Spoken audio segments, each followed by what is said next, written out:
Amazing grace, how sweet the sound that saved a wretch like me. I once was lost, but now I found. Was blind, but now I see. 'Twas grace that taught my heart to fear, and grace my fears relieved. How precious name to sing God's grace. The hour I first believe. Mm-hmm, mm-hmm, mm-hmm, mm-hmm, mm-hmm, mm-hmm, mm-hmm,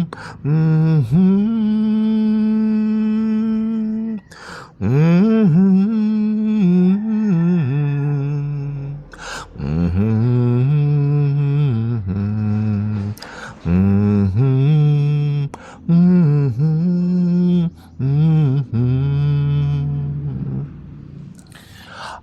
Amazing grace, how sweet the sound that saved a wretch like me.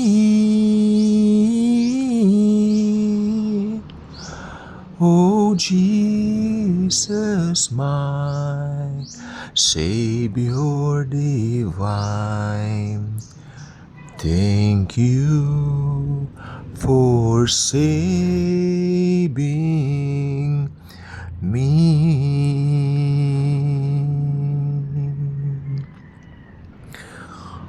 Magandang umaga po, Panginoong Jesus. Sa umaga pong ito, kami po ay nagpupuri sa iyo. Maginawang panahon kagabi, kaya masayang-masaya kami, kaya lalo kaming nagpupuri sa iyo. Kung kailan maganda ang mga nangyayari, lalo naming nalalaman, O Diyos, na kayo ay kasama namin. Dahil pinapakita mo ang manifestasyon ng iyong pag-ibig at pagmamahal na hindi nagmamaliw at kailanman ay hindi mawawala sa amin. Thank you, Jesus, for your grace, your amazing grace na sa amin po ay iginawad. Ito pong week na darating, ito po ay magiging magandang week para sa amin. Marami po kayong gagawing mga kamangha-mangha. Don't let us focus on our problems. Don't let us focus on something na nagtatanggal sa amin ng pananampalataya sa iyo. Bagkus, hayaan mong i-focus namin ang aming mga puso sa iyo lamang po, Lord Jesus. Sapagkat we know na kayo lamang po talaga, Panginoong Jesus, ang tanging makapagbibigay ng kaganapan sa bawat isa po sa amin. Thank you, Jesus, for your grace. In your most powerful name, I declare long life at good health sa lahat ng mga nakikinig ngayon. I declare long life at good health din sa mga alaga namin, mga aso, pusa, and all that, sa mga mahal namin sa buhay na nasa abroad.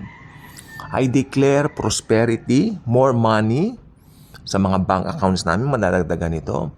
I declare, lalo kaming makakakain ng masasarap na food, lalong masarap ang buhay namin dahil pinagpapala mo kami. I rebuke all the work of the devil. Nire-rebuke namin ang kahirapan, nire-rebuke namin ang kawalan ng pag-asa, nire-rebuke namin ang depression, nire-rebuke namin ang inggit in the mighty name of Jesus. All we have to do is to be focused on the love na meron ka sa amin, Panginoong Hesus Kristo. Thank you, Jesus. Thank you. I declare that this week will be a brighter and great week. Thank you, uli, Lord. Malamig ang panahon. Thank you, Jesus. In your most powerful name, we pray. I declare na ang channel na ito ay lalo mong pagpapalain at lalo mong ikokos na makarating sa iba't ibang bahagi ng mundo at marami makapanood ng mga videos na nandito at nang sila ay makakilala sa iyo. Thank you, Jesus. Ikaw ang bida sa buhay namin, magpakailanman. In your most powerful name we pray. Amen at amen. So good morning po sa ating lahat. Welcome po sa ating channel. At ito pong week na ito, nag-declare po tayo dahil naniniwala po ako na life and death is in the power of the tongue. Sabi ng Biblia, kung ano yung sinasalita mo, yun ang mangyayari sa iyo. Yes, ganyan po tayo binigyan ng authority ni Jesus, no? Na bawat believer po may authority na through speaking the word. Ayan, I believe in that. Okay, maski maraming kumokontra sa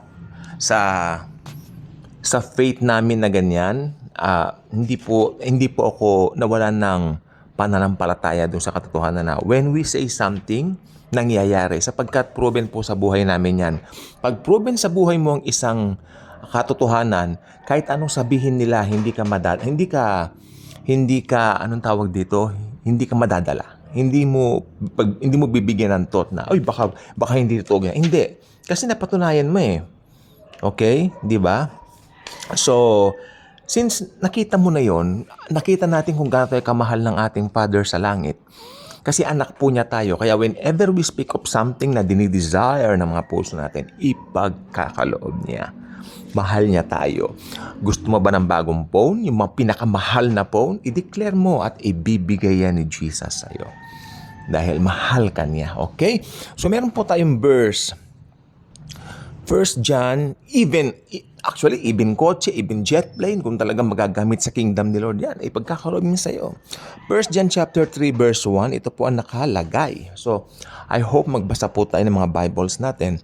See how very much our Father loves us, for He calls us His children. And that is what we are. Okay. We are the children of God, and that is what we are, sabi ng Biblia. Okay? But the people who belong to this world don't recognize that we are God's children because they don't know Him. Ayos ang buto-buto. Ayos ang usapan.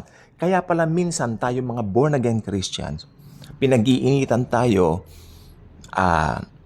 tinutuya tayo, tinotont tayo, dahil hindi nila kilala si Jesus. Dahil hindi kilala ng mga taga-mundo si Jesus, at kilala natin si Jesus, mahal natin si Jesus, at mahal tayo ni Jesus. Di ba?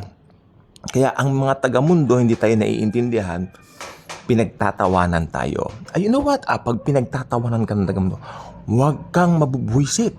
Lagi mong pasalamatan si Lord Jesus Christ. O nga, lalo kung nararamdaman, pinipersecute. Ang persecution ay part ng ating faith. Part ng ating lakad kasama si Jesus. So, when Jesus lived the earth, nakita niya naman kung paano siya pinersecute ng mga taga-mundong ibabaw na ito. Di ba? So, kung si Jesus na tinatawag nating God of Gods, siya ang ating God, siya ang ating God of the universe, God of the galaxy. Kung ang God of the galaxy, God of the universe, ginanyan ng mga taga-mundong ito, yung mga taga-planet Earth na ito, gaganyan din tayo ng mga taga-planet Earth, ng mga taga-mundong ito. Tayo rin po ay pagtatawanan, pagtritripan, di ba? Minsan nilalagay social media, may nabasa ako kahapon, sabi, mga banal na aso raw tayo, santong kabayo, ganyan. Sabi ko nga po, may nabasa pa nga ako, masama naman ugali ng mga yan. May nakalagay pang ganyan eh. Kasi hindi naman kunwari sila, mga banal, ganun-ganon, pero masama ugali. Well, wala po sa ugali yan. Nandun yan sa katotohanan na tinanggap natin si Jesus. Kaya siguro nagagalit sila dahil hindi nila matanggap yung standard ng Bible. Dahil sila standard ng mundong ito. Huwag kayong makikinig sa mga ganyan. Diba? Patuloy nating ipagmalaki kung sino tayo sa Panginoong Jesus. Dahil Ang pinagmamalaki lang natin by the end of the day, walang iba kundi si Jesus. Thank you, and Jesus truly loves us all.